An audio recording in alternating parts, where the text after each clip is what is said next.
Oh,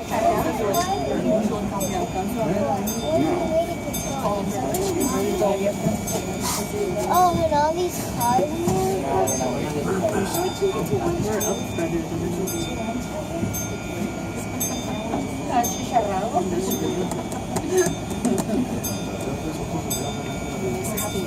Why are we waiting here though?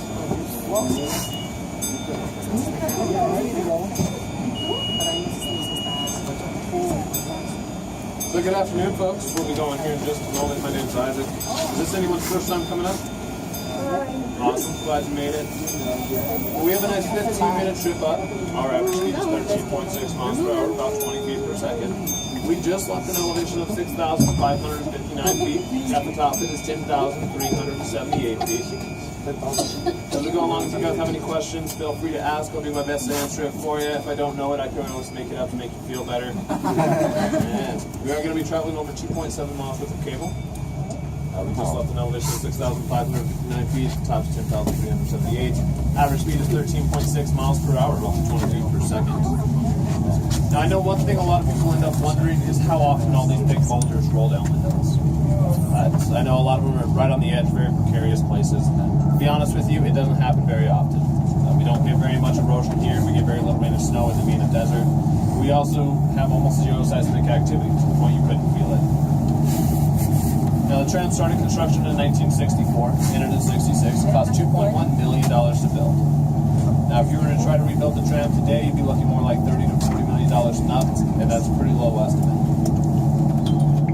Now, here in just a moment, you folks are actually going to notice what looks like a hiking trail. It's going to be running back and forth.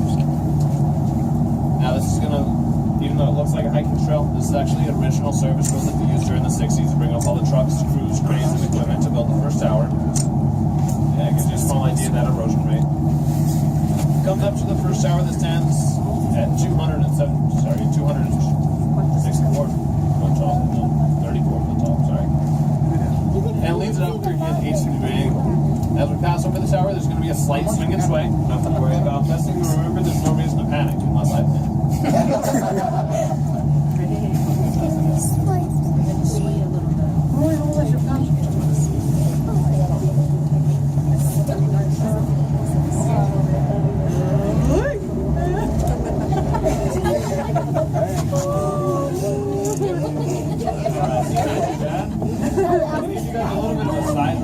How big everything is out here. Your perception gets pretty tricky. If you look down my side out to the second hill, there's a big boulder out there. Looks like it's balanced up there all by itself. We call that golf ball rock. That is 2 times the size of this tram. Anything out there that looks small is big. Anything that looks big is absolutely gigantic. Kind of a good example of this. It's one that a lot of people don't believe. I honestly didn't until I had somebody hike out there and took a few pictures. We have this big flat vertical rock right here. We call it fish rock. Some people say they can see a fish in it. It kind of has that like yellowish algae on it. Now that stands at almost 3 stories tall. Yeah. My other favorite one, we actually noticed this right away. We back up behind us at the top of the hill. The big boulder on top kind of looks like a cannon. We are very creative here. We call that cannon rock. But that boulder is the same size as this tram car, but you can actually see beneath it right now. Yeah, not a lot of people actually notice that right away. That little gap that you're able to see is about the same size as the front windows on either side of the tram car. There's actually enough room to crawl and sit underneath of it.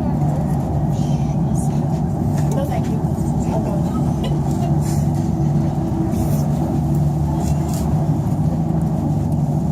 Now, we are getting up a little bit higher. Something that I think is pretty cool. New Mexico is actually the volcano state. I know a lot of people would think it'd be Hawaii, I honestly used to, but it's because New Mexico has every type of volcano in the world. We have one that is exclusive to the state. And just around Albuquerque alone is 28 inactive volcanoes. Some of the small hills to the south. And there's 3 small ones just directly west of the city. Even that big mountain out there, Mount Taylor, and the plateau off to the northwest, El Capitan, are all volcanoes. Now, there hasn't been any eruptions within the past few thousand years, so you have nothing to worry about. There's not even supposed to be any more for it. There's a 1% chance in the next 100 years and a 10% chance in the next 1,000.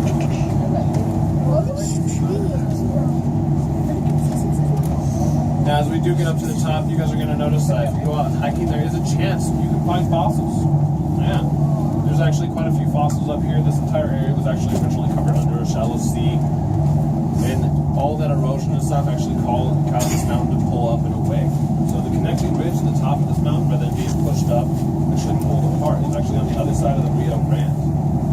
Yeah, it's called an upthrust. Now as we get close to the second tower, for those of you that thought this was the top of the mountain, you are not even halfway. Yeah, that's it. We're just going to cool down though. It's going to drop around 5 to 10 degrees, so it's like swing and sway. And a pretty awesome view of the valley on the other side. We are going to slow down quite a bit. It may be a little breezy.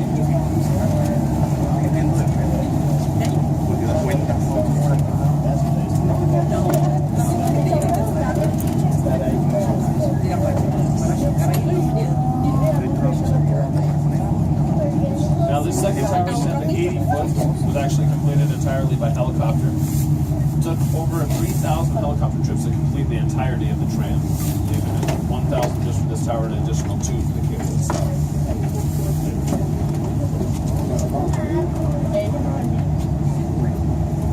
Now for those of you that are right in front, make sure you lift up your left foot so we get over this rock.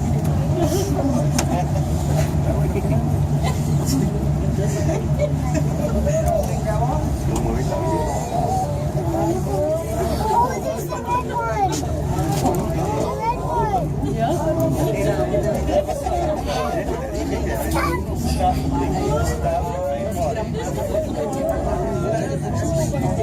Alright guys, I'm going to move to the chat. That's going to mark the halfway point. It's going to look like they're moving a lot faster than we are, but they're not. They can't. We're testing the same cables. We have them on the same speed no matter where we are. It's called a double take-back tram system. That's going to keep a bit slow. They are going to be hanging just a little bit lower. Whichever tram car goes down, we talk about the slack that's just on the system. So we always have to now as they pass on the tower, we're going to slow down, which is awesome. This is one of my favorite places to look down if you're not afraid of heights. Right now, this is going to be the highest point you've also found to be on the entire trip. Rounded up, you're about 1,000 feet in the air right now, roughly the same height as the Empire State Building, or 7.5 seconds. Oh my goodness. Nice to be up this high. Now while you guys are looking down, keep an eye out for animals. There is a small chance. I don't make any promises. I haven't seen anything yet today. With it kind of being cloudy and windy, most animals kind of duck down and hide under trees. Unfortunately, humans are the only creatures that like to run headlong into that up the mountain. But there is a chance to see some stuff. We have mule deer, which is the most prevalent. We also have black bear, mountain lions, bobcats, lynxes, ring-tailed cats, chupacabra squirrels, chipmunks, raccoons, skunks, foxes, and ring-tailed cats. Not too much shears, not Now, at any point in time, we can have up to 100 different species of bird on the mountain. The main ones that really love seeing are the red-tailed hawks, and falcons, and eagles. Yeah, so keep your eyes out for a bunch of different stuff. I don't. Now, the cliff face we're going to be passing here in just a few moments is very popular with rock climbers. What makes it really impressive is more than 50% of the people that climb this do a free hand with no equipment. This is a spin-free mountain, the metal spikes, so it's all great climbing restriction clamps. But all this rock is very brittle. It's estimated to be 1 billion years old. Granted, it's just a little bit sandstone, feldspar, stuff like that. It does make it a little fragile. Too much pressure in the wrong spot, sometimes will actually shatter the rock. It's like styrofoam.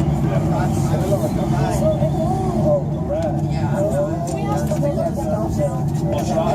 I'll try my best.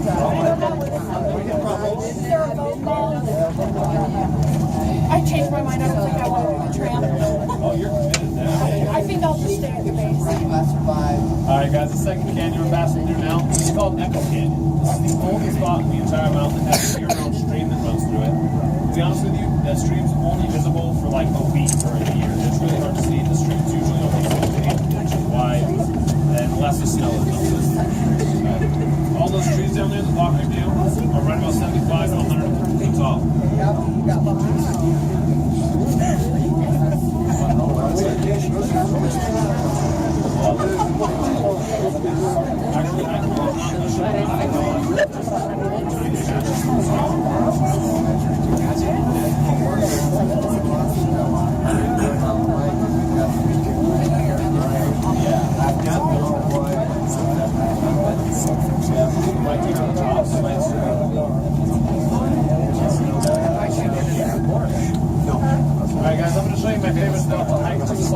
It's kind of cool to look at. If you look off the opposite side from me, all the way up, the very farthest and highest peak, so almost straight out and all the way up.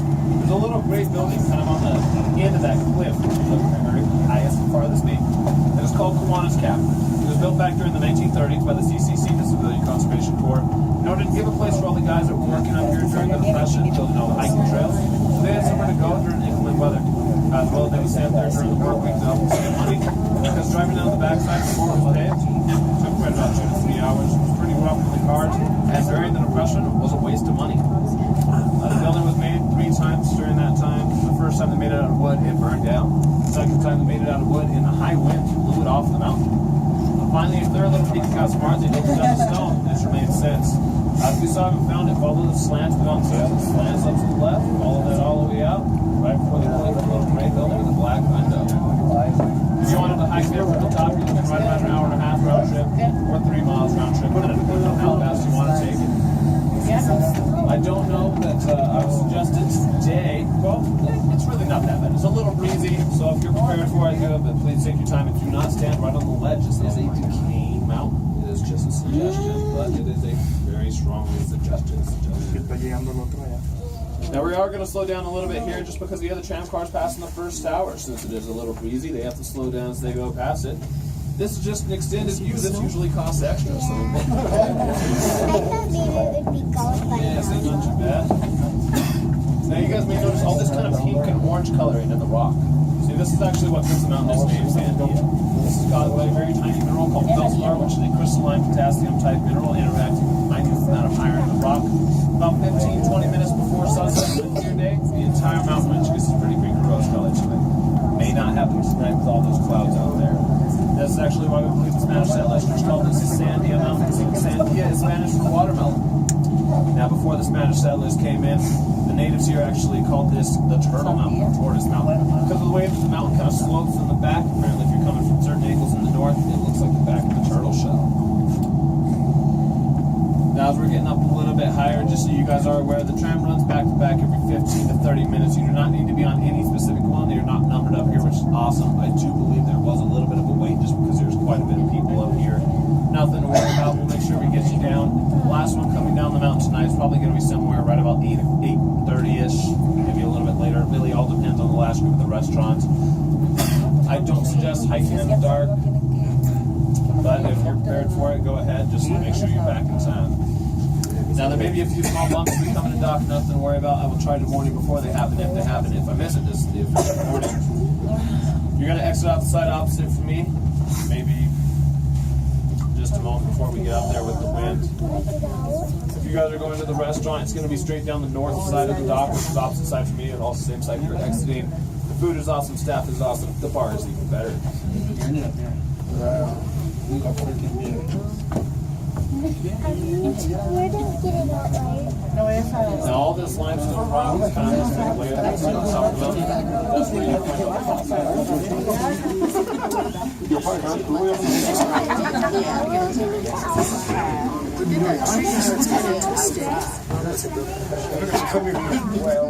Now from up here on a clear day, you guys can spread about 10,000 square miles from New Mexico. It's roughly 10% of New Mexico. To give you an idea of just how big that is, you roughly see same area as the entire state of Connecticut. It is a little bit less just because of the clouds and such, but still have quite a bit of I don't think we have to get off. I don't think we have to get